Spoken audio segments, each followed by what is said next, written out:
Honey ട്രാപ്പിലൂടെ പണം തട്ടിയ കേസിൽ 3 പേരെ ഏലൂർ പോലീസ് പിടികൂടി. ചെങ്ങന്നൂർ സ്വദേശി ജസ്ലി, നിലമ്പൂർ സ്വദേശി സൽമാൻ, ആലുവ സ്വദേശി അഭിജിത്ത് എന്നിവരെയാണ് പിടികൂടിയത്.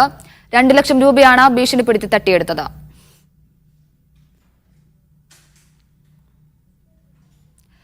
നിതിൻ സേവർ ചേരുന്നു വാർത്തയുടെ വിശദാംശങ്ങളുമായി.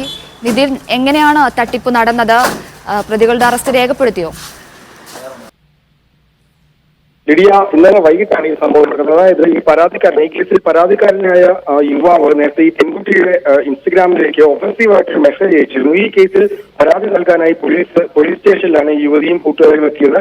പിന്നീട് ഇവർ പരാതി ഇല്ല എന്ന് പറയുകയും ഈ സ്റ്റേഷന് പുറത്തു വെച്ച് ഇപ്പോൾ ഈ കേസിലെ പരാതിക്കാരനായ യുവാവുമായി ഇവരൊരു ചർച്ച നടത്തുകയും ചെയ്യുന്നു. ആ ചർച്ചയിലാണ് ഇവരെ ഇയാൾ ഭീഷണിപ്പെടുത്തി ഇയാൾ പൈസ വേണം, തുടക്കത്തിൽ 20 ലക്ഷം രൂപയാണ് വേണമെന്ന് പറഞ്ഞത്. അല്ലെങ്കിൽ കേസുമായി മുന്നോട്ട് പോകും, ഇൻസ്റ്റഗ്രാമിൽ മോശമായി മെസ്സേജ് അയച്ചതിന് ഇയാളെ കേസിൽ കൊടുക്കും, ജയിലടയ്ക്കുമെന്നൊക്കെ പറഞ്ഞ് ഭീഷണിപ്പെടുത്തുകയായിരുന്നു. ഇതുമായി ബന്ധപ്പെട്ടാണ് പിന്നീട് ഈ യുവാവിൽ നിന്ന് ഇവർ പൈസ ആവശ്യപ്പെട്ടത്. 20 ലക്ഷം രൂപയാണ് തുടക്കത്തിൽ ആവശ്യപ്പെട്ടത്. പിന്നീട് അത് 5 ലക്ഷമായി കുറയ്ക്കുകയായിരുന്നു.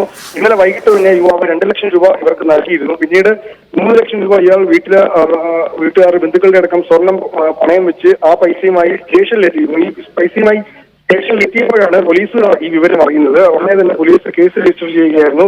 ഇന്നലെ വൈകിട്ട് തന്നെ ഈ 3 പ്രതികളെയും പോലീസ് കസ്റ്റഡിയിലെടുത്തു. ഇന്ന് രാവിലെ ഇവരെ വൈദ്യ പരിശോധനയ്ക്ക് ഹാജരാക്കിയിട്ടുണ്ട്. അതിനുശേഷം കോടതിയിൽ ഹാജരാക്കി പോലീസ് ഇവരെ കസ്റ്റഡിയിൽ വാങ്ങും. ശരി നിതിൻ.